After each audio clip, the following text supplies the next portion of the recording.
Alright guys, I'm going to give you guys my review of Metal Gear Solid Delta. So, I don't have much experience with the Metal Gear Solid franchise as a whole. The only Metal Gear Solid game I've played is Metal Gear Solid 5 Ground Zeroes and Metal Gear Solid 5 The Phantom Pain, and that was 10 years ago. I can't believe it's been a decade.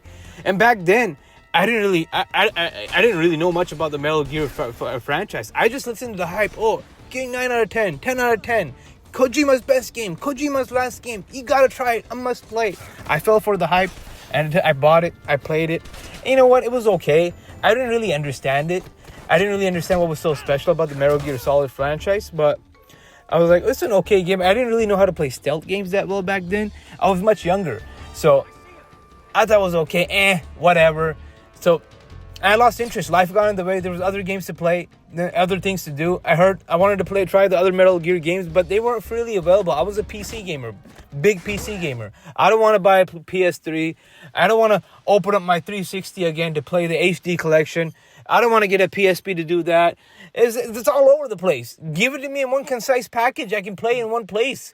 Konami's finally listening to us with the volume collection, but whatever. That's another story. So fast forward to 2025, 10 years later, Metal Gear Solid Delta's coming out. I've heard a lot of good things about Metal Gear Solid 3. You know what? I'll give it a try. So I buy the game and I give it a try. So let's get into it. What do I think of it? Let's start with the story. I think the story is absolutely bonkers. I was expecting some sort of serious story, but it's so over the top. It's hilarious. Like, you got this chick going on a motorcycle. You got this dude flipping his revolvers. You got this dude who's on fire. You got this old 100-year-old sniper. What's going on, man? How do you take any of this seriously? I was just laughing on majority of the time. Like, this is supposed to be a serious and emotional story. Nah, man, this is hilarious. Not to say that I didn't enjoy the game. I enjoyed the story. I think the story was pretty fun to go through, but I couldn't take it seriously in any regard. It's like a cutscene is 30 minutes long. You get 5 minutes of gameplay. Then another 30-minute long cutscene. Then another 5 minutes of game. In the beginning, I was like, man, when is the game gonna start? It feels like I'm watching some silly movie, some silly B-rated movie. Then the game eventually does start. So that gives us into the gameplay. Then the gameplay is stealth oriented, but I was having a difficult time getting used to it because I'm used to games like Deus Ex, Human Revolution. I've done stealth runs in that game. In this game, I was like, oh, how do I do this? Okay, the silencer breaks. Then you got to use the box. Oh, then you switch your item. You don't have a weapon wheel. You instead press left or right on the D-pad and go through that. And I didn't really use much of the equipment. I'll be honest with you guys. I didn't use the equipment. I only used the sensor that tell you that there's people nearby, or I would use the compass. I didn't really use much else unless it was really needed by the game, like the revival pill. I didn't really use that much at all. And most of the time, guys, I was running and shooting. I thought that was a lot more fun than the stealth in this game. I'll just take people down with CQC and shoot them with the assault rifle or the sniper rifle or with the suppressed pistol. I thought that was a lot more fun. Yes, stealthing has some challenges to it. I would stealth some sections.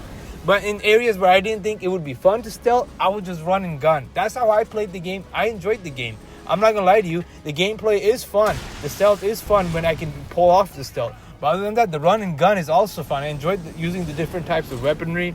But not only that, I enjoyed the atmosphere of this game. It actually makes me want to go to Russia and go check out Russia and see what that country is like. I don't know, for some reason, it made me want to got me curious about this place. Go see the remote areas of Russia. But I don't think that's possible right now with all the war going on.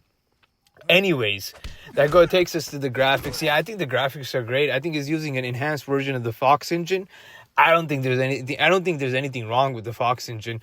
The graphics are phenomenal. I play it on my 65-inch 4K TV.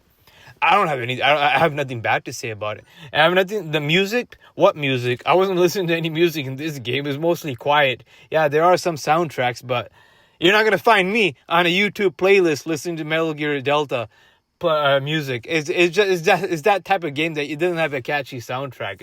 It does have a soundtrack, but whatever. You guys will get what I mean.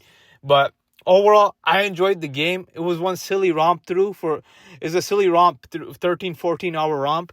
I enjoyed the game. It makes me want to play this game. Unlike Metal Gear Solid 5, wants me to play the other Metal Gear games. I hope Konami releases Volume 2 so I can play Peace Walker, which I think is the next game in the story wise. I would love to play that, then move on to the other games. But they gotta bring out the volume collection so I can buy it and play it in one place with enhanced graphics and modern controls. I don't want to plug in all these different systems and buy all these different discs. No, I want everything in one place. God damn it!